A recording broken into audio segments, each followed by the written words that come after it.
Hello everybody, welcome back to the channel. If you're new here, this is Terrifying Tuesday, and on Terrifying Tuesday we talk about all things horror. And what have we got to talk about today? Well, there's more Scream news to talk about, so let's jump right into it.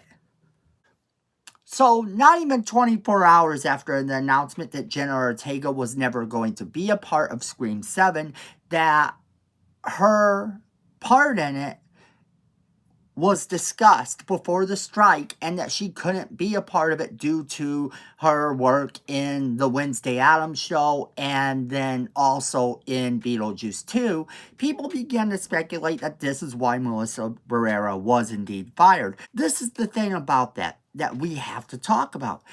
Now it's come out that Jenna Ortega's contract only existed for 2 movies. So she was never actually scheduled to be part of Part 7 and would have had to renegotiate her entire contract. Now that's kind of crazy to think about, because if you're thinking about it that way, she very well could have walked away from the whole thing and no one would have cared. No one even had to write her into the script. But with Melissa Barrera gone, now we're looking at something completely different. Because did they use this as an excuse to get rid of Melissa Barrera and the entire cast to kind of start fresh? And if so, what does that mean? Because this is where a lot of fans started speculating that they could be doing this Halloween H2O type of thing, or a Halloween reboot type of thing, where the previous events never happened. How far back do we go?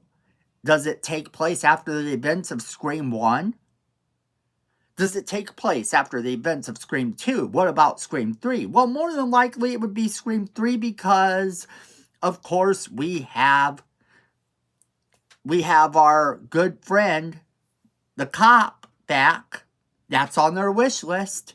And Patrick Dempsey seems to be involved in the horror community again with his role in Thanksgiving, so why not? But I'm going to play devil's advocate here for a minute, because I don't believe any of this.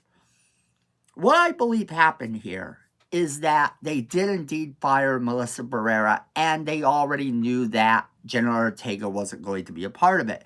They already kind of had an idea that they were going to have to rewrite the script. Now, whether the other people involved continue to play parts in the script or not, the friends of those two, remains to be seen. However, I don't think we're going to see them at all. And this is why I say this. I think that what we're looking at here is going to be a continuation. Although a lot of people are saying reboot, I don't see them rebooting anything. I don't see a need for them to reboot anything, especially if the same writers that were involved are looking at rewriting the script now. So that tells me that it's not really happening with some sort of magic reboot that's gonna bring Dewey back to life. I know, rest in peace Dewey, because I miss Dewey too. But bringing Dewey back just kind of undoes the feeling that we got and all the rage that existed when they killed his character off. And I feel that things like that are a cheat. That's why I never really did care for the idea of, oh, let's forget the sequels. Because I always feel like it's lazy writing when we do that. As I previously stated in our last video, it could very well be where whoever these new ghost faces are attacking the family of Neve Campbell, the family of Cindy Prescott. They're in trouble because Cindy Prescott is not going to deal with that very well. And it would be a throwback for a lot of fans to the glory days of Cindy Prescott. Before Scream 5 came out and she wasn't that big of a part of it, and she didn't get her pay for Scream 6. Having her in there in a bigger capacity is definitely something that a lot of fans want to see. It's something that a lot of fans feel is a necessity. And yes, in order to do that and do it justice, you do have to take away some of the stars that you have just brought in. But going forward, is Sidney Prescott needed after that? That we don't know. That we can't answer. Because ultimately what ends up happening here is whatever they do with the Sidney Prescott character at the end of this movie will open the doors to whatever stories they plan on telling. And I, for one, do think we have plenty of stories to tell. Not just with the Neve Campbell, Sidney Prescott character, but without her as well. I actually enjoyed what they did there. Took a break from Sidney Prescott and the importance of Sidney Prescott within the story. She is always going to be Scream, though. She is always going to be the biggest part of Scream. She is that final girl. And I do expect her to play a part in some capacity, even if it is only in a mention. I expect this all the time. I expect that we will get to see her in some capacity, and no matter what they do with the franchise. However, if at the end of the day, this reboot, as they're putting it, because a lot of people are calling it a reboot, and I don't agree with that. I think this is going to be a direct sequel. There have been no signs showing that they're going to reboot the franchise, so let's not go there yet. If they end up doing something extraordinarily mean to us, like kill Sidney Prescott, then she's got to be a part of the legacy going forward no matter what. If they kill her, then we can guarantee that her relatives will probably be the ones fighting different Ghostface elements. I would personally like to follow Kirby to other places, other towns, other cities,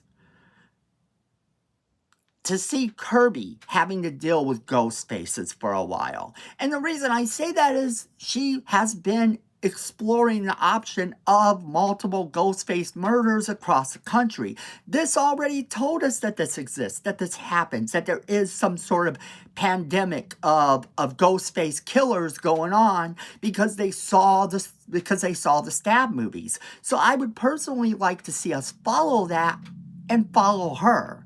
But I don't know if we get to see that happen or not. I don't know if we get to see that go on and us get different stories within the Scream universe. I would actually be down with that. I would be down with them giving us a couple films with Sidney, maybe a couple more films with Sidney, then following someone else, whether it's Sidney Prescott's relatives or whether it's Kirby or some new group entirely. Maybe we're introduced to characters in this new movie that could be the franchise going forward. A franchise like Scream works a lot better than some other franchises. Sure, you have Jason Voorhees as a killer, and you always know Jason Voorhees as a killer. You have Michael Myers as a killer, and you always know he's the killer. With Scream, you have a mystery. You have a way out. You have a way that you can make anyone the killer, and you can make this happen anywhere. And that's kind of a good thing for this franchise. It says that they're not limited to one place or one area, or even one time. We could get a film that is set just after the first Stab movie. We could get a film that is set anywhere other than way, way in the past, because that wouldn't work at all. But we could get a film in the Scream franchise that really stretches what we know, what we think. It could happen at the same time as Sidney Prescott fighting Ghostface elsewhere, and that would be okay.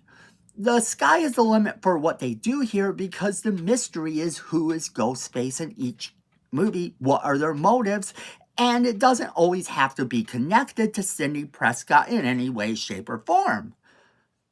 That being said, bringing back Patrick Dempsey and Neve Campbell in this movie is probably what they have to do, because now you have a lot of fans that are kind of a little bit mad at the ongoing situation. You have a couple fans that are speculating now as to how this is going to interconnect, and wouldn't it be cool if it interconnects with the other films in a major capacity? What if Sam and her sister are both dead? Sam and Tara die. What if that happens? What if the situation is that all of them die in between movies? We don't have to see every death in this franchise to know that it happened, because we're looking at a franchise that has grown bigger than itself. We're looking at a franchise that has potentially said that there are multiple killers in multiple towns and cities doing the same thing. And why would we have to focus on one area, one place? They could have died off screen, and sure, we as fans are disappointed that we didn't get to see that. But it moves the story forward, and it moves it forward in an interesting way, because now we have to worry about where Sidney Prescott fit into this. What is her legacy in terms of the entire Scream franchise? How does that work? What are these other Ghostface killers from across the globe think of her? All of that plays some part in this movie. And that's the thing that you have to think about. This movie not having these two in it isn't the end of the world. They're rewriting the script. They're doing things they have to do. And sure, would we like to have had them in the movie? Well, that's still debatable. You have a lot of people who didn't like these two characters. It's amazing how the internet changes its mind, but now I'm seeing a lot of polls saying they're going to boycott Scream. I will not be boycotting Scream, thank you. I will be going to see it because ultimately, at the end of the day, I'm a fan of the Ghostface character, and I want to see where they take him next. No matter where that is, I want to see where they take him next. And I'm excited to see what they do with the franchise without these two, and potentially, eventually, without Sidney Prescott as well. But I want to know what you guys think. Alright, as always, we want to know what you guys think, so let us know in the comments what you think below. And don't forget to share this video with all of your friends so they can be part of the conversation as well. Hit that like button, it's free, it helps the channel, we appreciate it.